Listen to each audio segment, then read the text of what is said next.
Okay, check this out.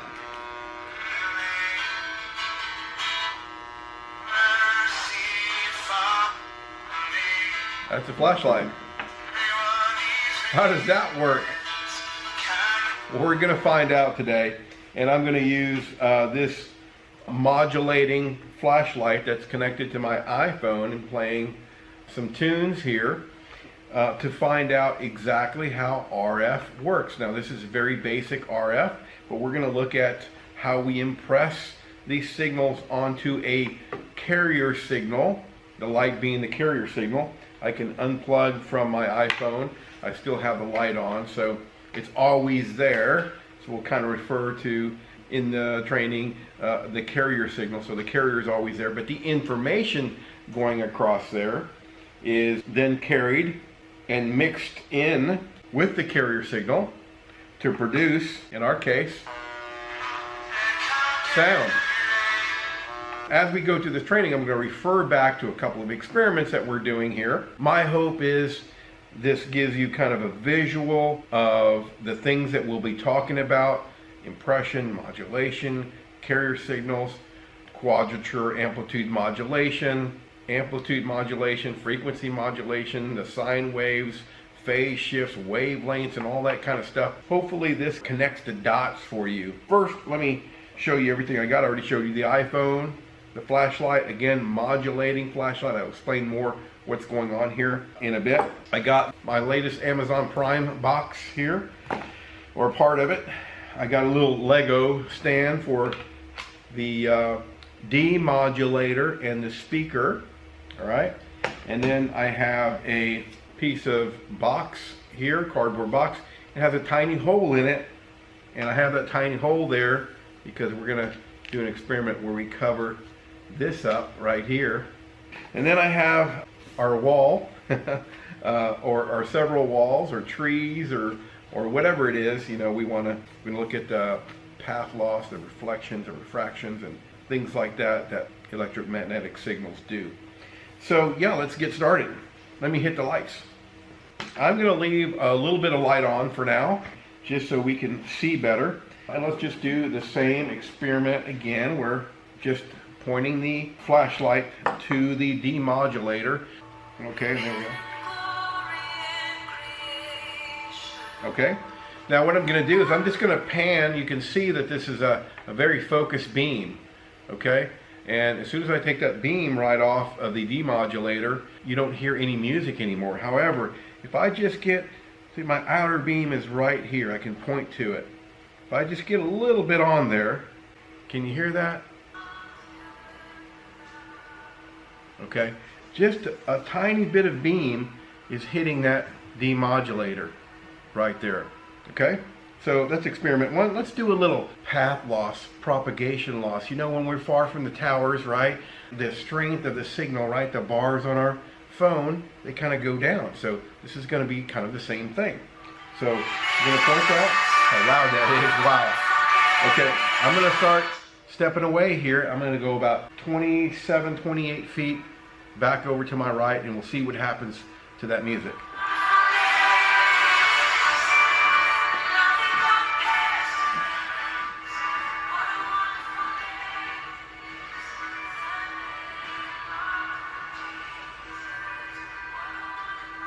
Okay, I'm against the wall over here about 28 feet away. And you can still hear the music, although it's very low. I'm going to start walking towards it now. You can see it'll get louder.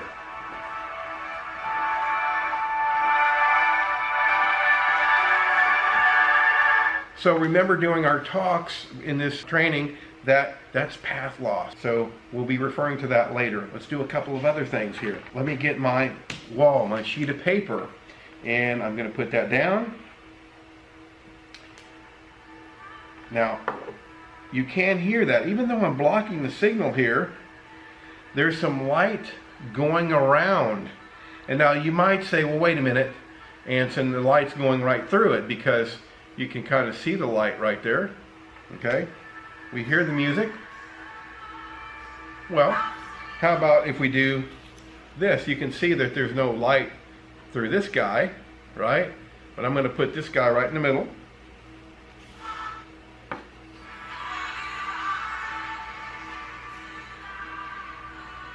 Okay, now there's no light going through here, but it can go around, and just like any electromagnetic wave, it can go around, under, over, and things like that. That's why we don't have to be right in front of the towers or line of sight of the towers, right? We can be behind trees and behind buildings and things like that. Things are going to reflect, refract. Even though there is no light hitting, we're going over, under, around, and things like that. And now we can still hear the music, albeit it's very low. Okay? Okay, now let's check out our little cardboard piece with a hole in it. Now, what I want to do here is I'm going to put this right up against and cover up the whole demodulator face right there. So what's happening is that little hole, now you can see the strength is down. Now, why I'm doing this is that's kind of indicative of a weak antenna or a small antenna or a not properly designed antenna. Okay, let's do another experiment. This is one I really like here. There we go. Okay, watch this. You can see that beam, right? Okay, I'm going to take off the flashlight top here. This is just like any other flashlight. It has a reflective cone around it that concentrates the beam, just like a directional antenna, just like our towers have directional antennas and sectors and things like that. Now our phones, of course, they have omnidirectional. We can't point them at the tower or anything like that. However, with fixed wireless access, right, we all know we have certain types of antennas that we can point and things like that. So now we have, let's call this an omnidirectional light or an omnidirectional antenna. Now, do we get sound? You bet. Now, it's not as loud anymore. Why is that? Because all the electromagnetic energy is being dispersed around. Now you can see the whole room. Let me turn off this light over here. Okay, I got this reflector cone right in my hand here. I'm gonna put it right over the flashlight. Now we didn't change the power. We didn't change the power of the battery or anything like that. We have the same batteries, we have the same power transmitter. However, we're focusing the beam. We're taking all that electromagnetic spectrum or sine waves and focusing it, and that's why it's so loud. Take that off. You see the light goes everywhere, and then I put this on, the light's only going one way. We'll refer back to a lot of this as we go through this training, and hopefully it will connect some dots for you. So the agenda in this training include RF basics. We're going to look at things like wavelength and phase, frequencies and things like that. We're going to look at modulation methods. It's very important. Noise and how it relates to modulation methods. QAM, quadrature amplitude modulation, which we use in modern day mobile networks today. And why speeds vary with fixed wireless access, and how to improve QAM. How do we improve it to get better speeds? Site surveys and what typical equipment is used.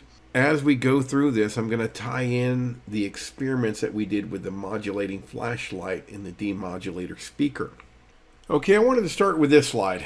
This is my house here, and what I did is drove around with a Cradlepoint Category 18 router right on my dash. All right, and I wanted to see what speeds I get from different locations from the tower. Now, I was always hooked up to this tower. I know that for a fact. And what I did is just drove down my street here. Look at the differences here. 26 meg down, 10 meg up. And by the way, this was FWA, an LTE BI router on a 50 meg plan. So 12 meg down, 18, 41, 29, 28. Look right here next to the tower, 41, 8, 9. So what the heck is going on here? Well, that's what we need to figure out, and that's what we want to concentrate on in this basic RF stuff. You'll kind of understand why do we get all these different speeds, what's going on in the background, and what could cause this. The electromagnetic spectrum consists of electromagnetic waves of every conceivable frequency, and we'll talk about frequency in a minute, at The very low frequency end are radio waves, both AM and FM. As you can see, these waves are in the hundreds of kilohertz and megahertz range. As the diagram shows here, as frequencies increase, we find other uses for waves. Television, cell phone signals, which we're interested in the gigahertz range. Then come microwaves for cooking and for broadcasting. Radiant heat is infrared, while visible light occupies a narrow slice of the frequencies, and that's what our experiment was in. We were actually using the frequencies of light to carry information over to our speaker, followed by ultraviolet light, the ever-present light used in the forensic shows like NCIS, which my wife loves, by the way, for detecting blood and things like that. X-rays for purposes of diagnosing broken bones and things. The battle against cancer, gamma rays. So what we're really interested in this talk, right, are radio frequencies, but they're all the same. They're just frequencies. They're electromagnetic spectrum that are going across some medium. Okay, let's look at what RF looks like, or some characteristics of RF. So first we have in our sine wave here, we have the wavelength. Okay, the wavelength is the length from peak to peak. The wavelength. Now, sometimes there are millimeters, like millimeter wave. Sometimes they're centimeters. Sometimes they're nanometers. Sometimes they're even meters. Sometimes they're hundreds of meters. Now we also have frequency. And this is the measure of how many full peaks and troughs in the sine wave that we have per second. For example, here, we start at the top, we go down, up, that's 1. Start at the top, down, up, that's 2. So this would be considered 2 hertz. And then we have amplitude at the bottom there. And this is the signal strength, the power, the magnitude of intensity for a EM wave. And we have amplitude on top and amplitude on the bottom. So both the peaks and the troughs, that is our amplitude. Again, that's our strength. Okay, another characteristic that we can change in a radio wave is we can shift it forward or backwards. Here we have 2 sine waves. Now, if they were sent at the exact same time, they would overlap each other and it would kind of produce probably a purple on our screen. But we actually have 2 different waves that are transmitted at 2 different times. So we call this shifting, so we can shift forward and shift back a particular wave. Here we have the blue, here we have the red. The blue, we can say, this theta symbol means how much of a shift. But we can say that we shifted this one, I don't know, forward in time. Okay, so that little shift change, that change right there, comes into play when we talk about modulation. So there is also phase changes, which we will review, and there's phase shifts, and this is a phase shift. Another important thing to remember is all radio waves travel at the same speed, no matter their frequency. And let's draw a little similarity here with some sound waves. Sound waves are mechanical in nature, like air, air vibrations or vibrations in air, but they're kind of like electrical signals or electromagnetic signals. However, sound waves act very much like radio waves in the way they penetrate and how they are either alternating air or alternating electricity.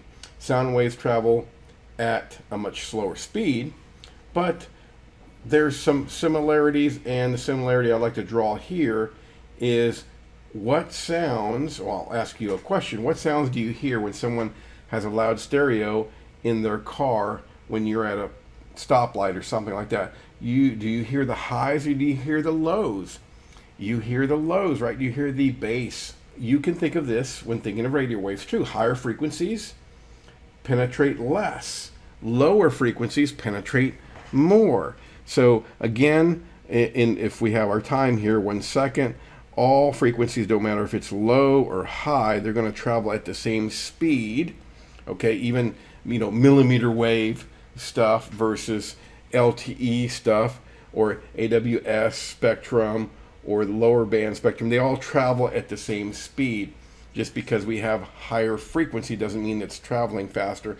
It's that we're modulating more data in it, and we'll learn that later on too. Okay, how do we transfer information with RF? Basically, to transfer information with radio frequencies is we have to change something. Some characteristic about the RF, the amplitude, the frequency, things like that need to change. The easiest form of this is changing the state on or off. So maybe we have on, and then the RF is off, and then the RF is on, and then it's off, and maybe this is 1, 0, 1, 0. Okay, so basic, just on, off, on, off. So we're changing something, right? In this case, we're not changing phase or amplitude or frequency. We're just changing the state of on, off. Okay, so what is modulation? Let me give you a formal definition. Modulation is the process of varying one or more properties or characteristics of a radio wave, any electromagnetic wave that falls within the radio spectrum, amplitude, frequency, or phase, for the purposes of encoding the information we need to transmit through the air. Right? Modulation can have a number of schemes of encoding. You just saw one on a prior slide, right? I did the Morse code and just sent a frequency and not sent a frequency and sent a frequency. That's kind of modulation, not modern modulation, but it's kind of that. We're kind of impressing, we're sending a frequency and then not sending a frequency, and then sending one, maybe for ones and zeros, but we're sending something with it. On the other side, someone can have decipher that as 1 and 0, 1 and 0. All right, so that's what modulation is. It's impressing information onto a radio wave, or better put, impressed on the carrier wave. Let's look at a couple of these here. We have a few modulation methods here. We have amplitude modulation. That's this one here. That's like our AM radio. And we have highs and lows. So we have the same frequency. So as far as time period is, we have the same peaks and troughs, but we're changing the amplitude. So more intensity, less intensity, more intensity. This high intensity is 1 and the low intensity is 0 and 1, 0, 1, okay? Something like that. Now we're doing something simple here. But how about the next one is frequency modulation. So here we're just changing the frequency. Maybe the higher frequency, this one's higher, right? Because it has more peaks and troughs per second. Maybe this is a 1. Maybe when we have a lower frequency, it's a 0. And maybe here is a higher frequency again, and that's a 1. And these would be the same frequencies, right? So we'll just pick some number. This is 100 megahertz, and this is 50, and this is 100. Okay, so we're changing something to represent something, a 1 or 0. And then we have this phase change thing. We didn't go through that. We did phase shifting before, but we didn't do phase changes. Phase changes are a little bit different. And there are some encoding methods that use phase changes. Phase shift keying, that's what it is, phase shift keying. Okay, so here, a little bit different. We got this same frequency. You can see that we have the same kind of as far as time goes on. If this is time here, we're not changing the frequency. We have the same peaks and valleys per second, but we do change the phase. In other words, if you look here, here comes this one, right? And really we're supposed to go down here, but we change the phase. So if we want to talk maybe about a current, and this is what this stuff does, it oscillates currents, and let's just say, I don't know, this is 1 volt down here and 2 volts up here. So we're oscillating this thing. Well, at this particular time, it was supposed to be 1 volt, right? Because it was supposed to come down. But it wasn't. It actually went back up to 2 volts. And then we went 2, 1, 2, 1, 2, 1, 2, 1, 2, 1. And then the next phase, right, was supposed to come up. It was supposed to be 2, but it didn't. It actually went down, and it was another 1. So we're changing something. We're changing the phase, the oscillating up and down or higher, lower of voltage, and sending that through an antenna or a cable or something like that. So These are different modulation methods, and hopefully that makes some sense. We're going to look a little closer at analog modulation. This is exactly what we're doing in the experiments with the flashlight. So analog modulation is where we're taking in a sound wave and then impressing it into a radio wave, transmitting it, and then reconstructing it at the receiver. So here's an example of taking information, in this case, again, a sound wave. So this is our information. And then we have a carrier signal. Remember the flashlight? The flashlight was always on, even though I took the iPhone, disconnected the iPhone. The flashlight was still there. It was still emanating at a certain frequency, right, in the light spectrum. So we could see the light, but there was just no information transposed on it or impressed on it or modulated on it. So we took the information, which was the music, and we combined it with a carrier wave, the flashlight, the light that we could see, and then we came out with this AM signal, and that modulated in the flashlight, sent over to the demodulator, right, and then came out the speaker. We reconstructed this on the other side. This is what we'll say, that's the demodulator here. So we had a center frequency there, and then we had higher and lower amplitudes that was happening right in front of us. We couldn't see it in the light. We could see the light, but we couldn't see the change from no sound to sound. Again, because we had the carrier wave there. Let's look at frequency modulation, or FM. This is, again, we're taking sound and pressing it into a radio wave, transmitting it, and reconstructing it at the receiver. Except this time, instead of using amplitude, we're using frequency. We have our information signal, our sound, our music, and then we're using a carrier signal. We combine those two. We came out with a frequency modulated signal, and then we send that, and the demodulated signal will then reconstruct this same information signal at the other end. Now, a couple things here. We have a center frequency just like we did in AM, and then we have some side bands, some side frequencies, right? Because we're using different frequencies. So we're going to go up frequencies and then down frequencies. We use this in RF and in Wi-Fi and things like that. So this is kind of the things now we're getting into with the more complex modulation methods. And that's usually called carrier swing. So now let's look at a digital modulation basic example. Right, now we're going to take ones and zeros and represent them with radio waves. We can't just send a sine wave, right? We have to change something, remember? So what are we going to change here? Well, in our first example, we're going to change frequency.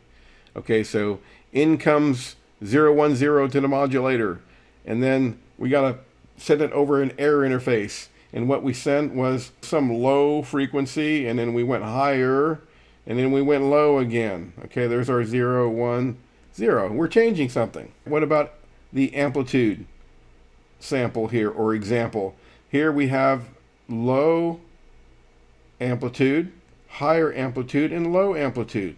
There's our 010. We're changing something. Now, let's check out our phase change modulation. So here we have the same frequency, but we're changing the phase. We're flipping it upside down. If you were to follow this, right, everything's going into our modulator. It's going to come this way, and it's going to do a phase change every time it wants to change from a 0 or a 1. Not every time. It's going to stay the same phase if it's 0. But if we're supposed to be, remember this is alternating current, so I'm going to just use, for example, I don't know, let's say 1 volt. Okay, 1 volt, and up here's 2 volts. If we have 2 and then 1 and then 2, okay, well that's a 0. Okay, now we were supposed to have, at this particular time, the phase shift. So we were supposed to have a 1 here, but we didn't. We had a 2. And then we had a 1, and then we had another 2. Well, that represents a 1. Okay, now again over here we were supposed to have a 1, but we didn't. The phase shifted, and then we had a 1, and then we had a 2. Well, that represents then 0. Okay, so it almost looks the same. If you look at this, you're almost saying, well, wait a minute, I got up, down, and the same thing here, up, down, up, down. We have to take into account time. Okay, I changed the graphic on this one just to make it a little bit more clear. So let's follow this. And on the bottom here, we have up, down, or peak, valley, peak. And we're supposed to have a valley. I put red in here. That's where it's supposed to go, but it didn't. It actually had a phase changed. So it went up instead of down there. And then we can count that as a 1. So we changed a phase. All right, so instead of a valley, we had a peak. Okay, what about the next time interval right here? Here we go again. Peak, valley. We're supposed to have a peak, but we had a valley. So we can count that as a 0. Okay, so that's how that works. Now, just change it. Let's mark out that first 0 and say we want to do 1, 1, 0. Well, all we would have to do, we would do the same thing here. But in this time interval, we would not change, not do a phase change, and we would follow the same phase. And in that time interval, we would say, okay, that's a 1. Okay, let's look at a little bit more advanced way to modulate digital zeros and ones. So here we're looking at quadrature phase shift keying, QPSK. There is a BPSK also, but we won't go through that because this is based on QAM, and QAM is just a little bit more of what we're doing today in fixed wireless access, in all wireless access, really. So take a look here. In this example, we can shift the phase forward or backwards, representing degrees of plus or minus. All right. Then we can represent this in the form of a symbol in a constellation where we can put values to each degrees. Now, what do I mean by this? What I mean is here's our signal, right? This is our envelope. This is our carrier plus our information. And what we're going to do is we're going to shift this from, let's say, 0 right here. We're going to shift over the frequency and time here to kind of visualize this. And if we shift it over like the first, let's take this red one here. It's shifted over by 45 degrees. Okay, we have a 0, so we have a modulator, right, that's modulating the data, and it wants to send a 0, 1. All right, what it's going to do is shift over, like that red sign there, and when it gets to the demodulator, it's got the magic decoder ring, the demodulator, and it's going to look where that phase was shifted over. It's going to say, oh, that was shifted over 45 degrees. So in this quadrant, anything in this quadrant is going to equal 0, 1.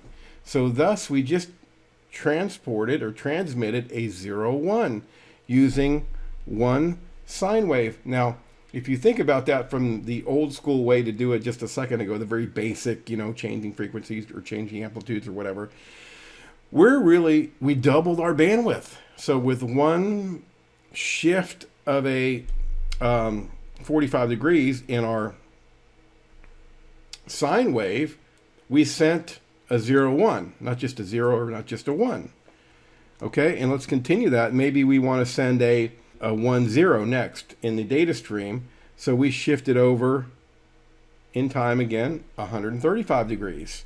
The modulator over here, right, that's at the transmitter, shifts it over.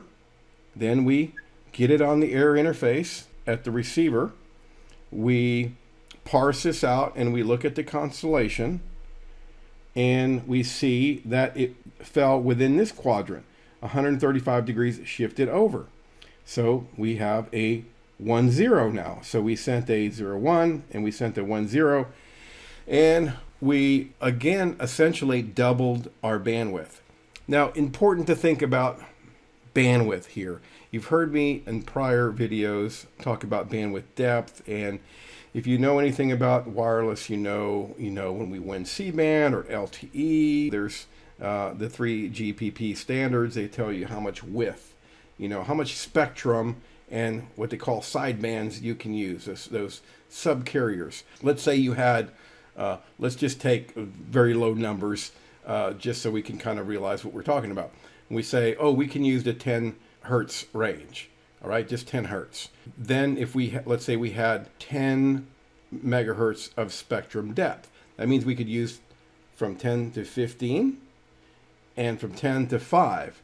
So we have from 5 to 15 with 10 being our center spectrum, all right, our center frequency. So we have all that bandwidth to use.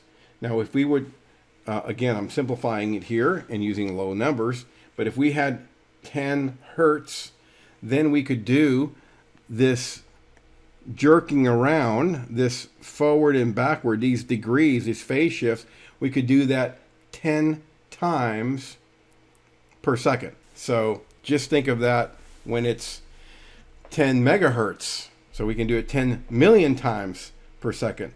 So in other words, we could send 10 million of these. Now there's overhead and things like that in subcarriers, but generally that's kind of to get your head around how much bandwidth we can actually, how many bits can we really send, okay? And this matters too, what kind of QAM we're using. So in QPSK, we can send 2 bits per symbol. So if we could do, you know, from 5 hertz to 15 hertz, that's 10, and then 10 times 2 would be 20. So we can send 20 bits per second. Now I'm using very low numbers. Okay, check this out. And this starts getting really cool if you start understanding this and peeling back the onion on what wireless digital modulation can do. Okay, so now we're using 16 QAM. Why is it 16? Because now, if you look at each quadrant, 4, 8, 12, 16. Okay, so now we have 16 possibilities in each quadrant. 16 possibilities of zeros and ones. So we use the same technique as before. We're changing one thing though. We're using amplitude as well here. So again, if we wanted to transmit 0101, that was in our data stream, and we needed to modulate that, we would shift over our frequency and also change the amplitude. So now we would have a 45-degree shift over, and we'd have a higher amplitude. All right, and that's, we're here, 45 degrees, and then we're also so high off of this line as well in our XY axis. So now we can send 0101 or any combination, right? So we're doing the same thing, but shifting around. Again, now we've quadrupled our amount of bandwidth that we can send, because still with that one sine wave, we can send 4 bits or symbols. Again, you'll hear them called that. Yes, this is how we can increase our bandwidth. Now, I know this is all nerd stuff, but you're going to see why this is very, very important. Now, we have 64K QAM. We have 256 QAM, excuse me, 64 QAM, not 64K, but 256 QAM. There's even 1024 QAM and 3GPP standards. You know, they have all this stuff. It's also in Wi-Fi standards and things like that. So all this same kind of modulation works with Wi-Fi, Wi-Fi 6 and ABGN and AC and all that other stuff. Now we get into why we're talking about this nerdy stuff called quadrature amplitude modulation, or quadratic amplitude modulation. It's because we're going to bring this back to noise, and the more noise, or the more signal to noise, the higher the QAM we can do. Now, what do I mean by that? First, we have to understand noise. Here is what we always see as electromagnetic spectrum represented in waves like this, whether it be light or radio frequencies or whatever. Okay, now they don't always look like that because there's always noise present. Now this comes from hardware, receivers, transmitters, things like that. It can even come from external multipathing and noise within your household and things like that. But most of the noise is from the receivers and things of hardware. And you just can't get rid of it. It's always there. You have to really understand what signal to noise ratio is. Okay, again, here's our sine wave, here's our noise, and if we put those two together, this is we get kind of an uglier picture here of really what a sine wave looks like when it comes into an area interface to a receiver. So now if we measure the noise, that's the little wiggly lines, right? This, if we measure that and make it a ratio of this, the power, the strength of the signal, then we can get a signal to noise ratio, okay? Or SNR, or SNR, you know, and every technology, even 5G, calls it something different, but it's all basically signal to noise ratio. Why is this important? Well, the only lever that we have is to increase the strength. Remember I said noise is always present. So how do we increase? Remember the flashlight experiment. As I got closer, the strength got greater. That means the signal was more powerful, and the noise was then less of a ratio of the power. Okay, let's bring QAM and noise together. Why are they related? Look here at this diagram, and we have some waves. Now, all these aren't delivered at one time, but we're just representing several here, and we're representing some phase shifting. Now, if we look at this phase shifting and we look at a real sine wave, right, what it looks like, if we had a spectrum analyzer and we were looking at it, we could see the noise. So you see the noise there. And when these things come in and go through the constellation algorithms, right, what degrees was in my constellation, what amplitude and things like that, then we get a much fuzzier picture. Look at where things landed in this quadrant right here. Okay, so this was obviously, I think this is the purple one. You know, let's take the red one. There's the red one here, so we landed over here. All right, now you can see things land all over the place because of noise. It wasn't this pretty little sine wave and this little dot. So you can see how noise is going to affect where things land in the constellation diagram. That gives you a better picture of what noise does. Okay, now look here. Now, what we did here is just go to an outdoor antenna. So the outdoor antenna, things look cleaner. You can see the sine waves are the same, but you can see the noise, the signal to noise ratio is much different. In other words, the signal is much greater than the ratio of noise that we have there, where it wasn't over here. Remember, the noise was much more of a ratio of signal, and this is what we get. So we did nothing more than move from an indoor antenna on our wireless device to an outdoor antenna. Okay, now what does that do? That increases the power. Now it is not represented here, but this is just more powerful.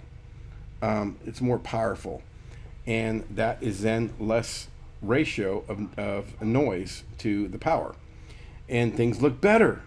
Okay, so now we're not getting any data errors or anything like that. We're doing pretty good here. In fact, if we're a little bit cleaner than this, we could even do 16 QAM. Let's take a look at that. Okay, let's look at these QAM constellation plots here. And we're really talking about how does better signal versus noise increase throughput. Well, let's break this out. Here is our QPSK. We've seen that before, our constellation diagram. We're doing pretty good there as far as phase shifting and things like that. Things are landing in the right place. We're not getting any data errors. But we can't go higher QAM than this. However, if we increase our gain, like right here, we increase our gain just by 6 dB, we can get a better QAM, 16 QAM. So we go from QPSK to 16 QAM with a plus 6 dB, 4 times the power. Every 3 dB is about twice the power, twice the strength. So it's like getting that flashlight closer and then being able to zip the file more is what I try to think of. Now, if we increase again 6 dB, we can do 64 QAM, and we increase 6 dB again, we can do 256. So imagine what we're doing here. We're we're stuffing bits into one particular sine wave. We're hiding more bits, we're impressing more bits into each sine wave, but we increase our spectral efficiency by doing this. Now, why does this all matter? Because if you think about this, we're increasing our bandwidth. We're going from whatever we can, we're doing speed tests.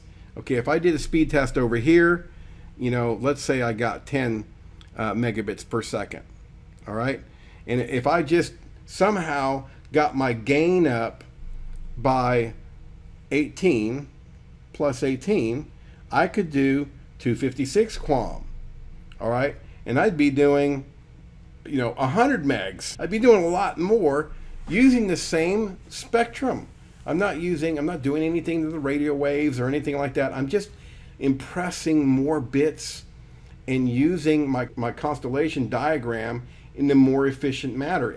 So I'm changing my phase shifting, I'm changing my amplitude to land different places. And when I can land different places, I can transmit more bits per symbol. So it's important to understand that the only real lever that we have is gain. And the way we increase gain is to reduce the signal to noise ratio. How do we do that? We do that by moving outside. We do that by antennas outside. We do that with different antennas. We do that, remember the flashlight, when I put the reflector on there and I was beaming, there was directionality to my beam and it got louder. The speaker got louder. The reason is because I was taking all that energy and focusing it one way. With our uploads, right? That means a lot in unified communication and things like that when we're doing meetings. We need faster uploads, right? So we can get that directional antenna for not only receiving, but also sending. The way to think of this is the only lever that we have to increase QAM, which increases speed, is gain. And how do we increase gain? We increase gain by going outdoors, antennas, and specifically directional antennas. Now, why can't we just make the tower shout louder or use more wattage on the tower? That would make sense, but the FCC really regulates a lot of these things, how many watts we can, scream out of a tower. So we have to do something else, and this is what we do. Okay, a little bit more about indoor versus outdoor antennas. So outdoor signal strength is higher, as I said before, than indoor strength. Antenna gain adds to this signal strength. Now, there are some complications to this. There are different types of cable, different thicknesses of cable, like LMR 400, LMR 125, and RG58, RG48, all these different types of coax cable that can be used to make sure you don't get that dB loss through the cable. So those are some things that site survey people and people who install antennas know how to do. Directional antennas, just like we saw in the flashlight modulator, they reduce noise and increase strength. And then outdoor signal is more stable than indoor signal. Why? Well, because there's not movement outside. You could argue that there's trees and things like that, but there's not people moving around, cats moving around, dogs moving around, and things like that. So that's why they say it's more stable. Now, as far as indoor antennas, if we look over to the right, we have lots of problems there because it's definitely lower. Remember when we put the sheet in front of the flashlight and we created some obstruction? We had to penetrate that, so we got path loss there. Multi-paths adds to noise. So there's this phenomenon that when you have, things are bouncing all over the place. Remember, RF bounces just like light bounces. Electromagnetic signals bounce regardless if they're light or radio frequency. They bounce all over the place. And that does increase noise when you have all this multipath, as you can see. I could try to draw there. And both outdoor and indoor noise levels add to the degraded signal. So not only, when you put something inside, not only do you get the normal noise that's outside in the system, in the electronics, but you're also adding to that by putting it inside, and you have electronics inside, and you have multipath, and you have all these things bouncing everywhere. That adds to the degraded signal, adds to the noise, and decreases the signal to noise ratio. And any movement inside affects signal, so that's why they say outdoor signal is more stable. Just to recap on QAM, remember QAM gives you more bits per second, regardless of what frequency you're using. And it also increases spectral efficiency for everybody else. And that's a topic for another day. You need to increase signal to get a higher order QAM, because the signal to noise ratio depends or determines what QAM your UE, your user equipment, your fixed wireless access router, your phone, whatever, based on the signal to noise reference ratio, it's going to give that to the tower. And the tower then says, you have pretty bad signal. You're going to do the lowest order QAM, because we don't want all these data errors. Remember, on the constellation, we want things to land in the right quadrant or the right place if we're doing, 16 QAM, 264, or whatever. Outdoor versus indoor, always better. Outdoor antenna provides more gain. Of course, you could minus that if you run a long cable, so you got to be careful with that. But I just want to drive home the point. Better QAM is better for speeds. Better QAM is better for your neighbors and for the whole sector, because it's going to use better spectral efficiency. It's like everybody zipping a file. Would you want everybody, if you were on a LAN, like let's say a shared hub, back in the old days, would you want everybody zipping their files before they sent over a 10 megabit LAN? Absolutely. If you could get everybody to do that, that'd be great, because they're going to transmit less data over Ethernet. So that's kind of a way to think of it. Okay, let's talk a little bit about decibels. Decibels are a logarithmic representation of units of power and gain in electromagnetic spectrum or frequencies.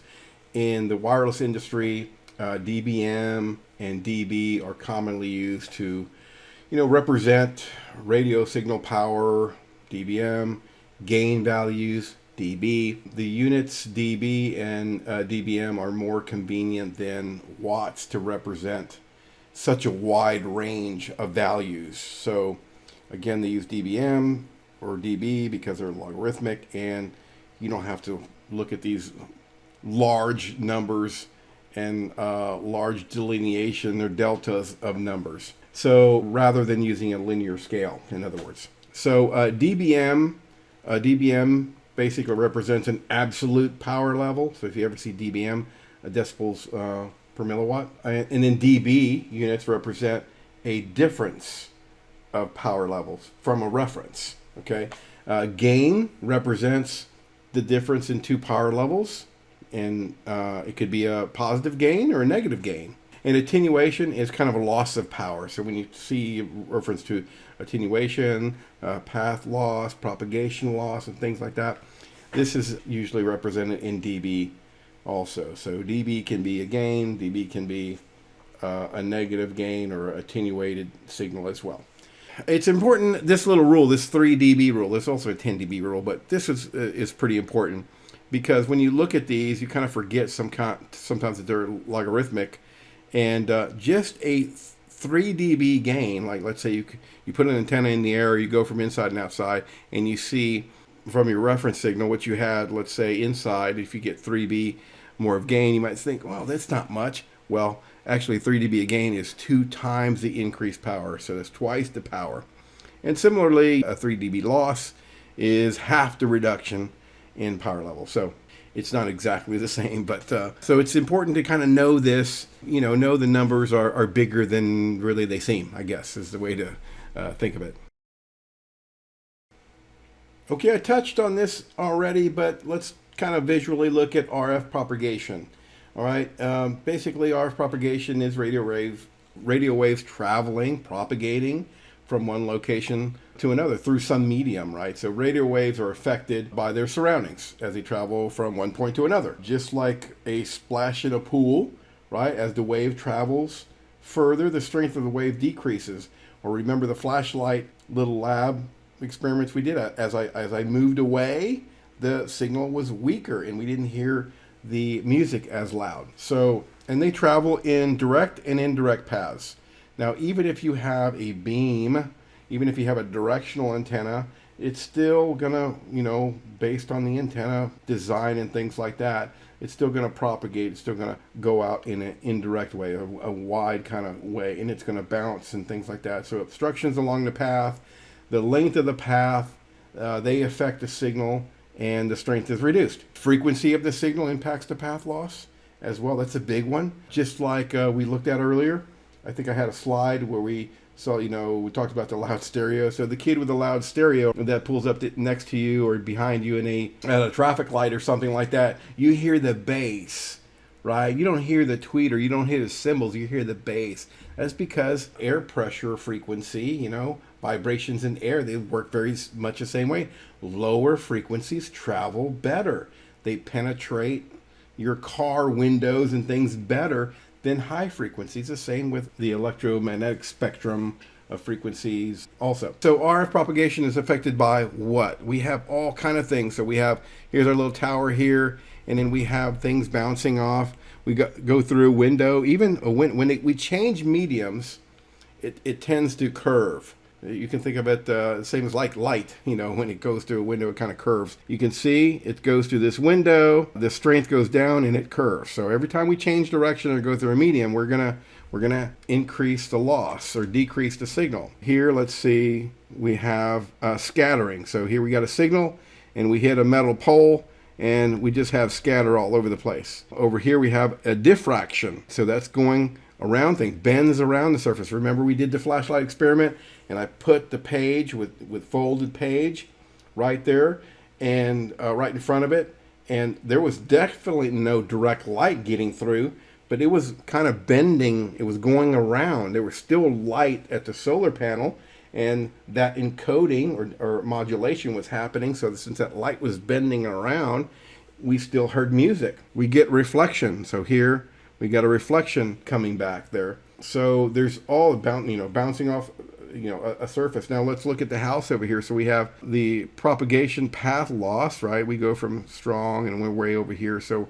and then we get a weaker signal. Then we go through walls and we're bouncing, refracting, absorption.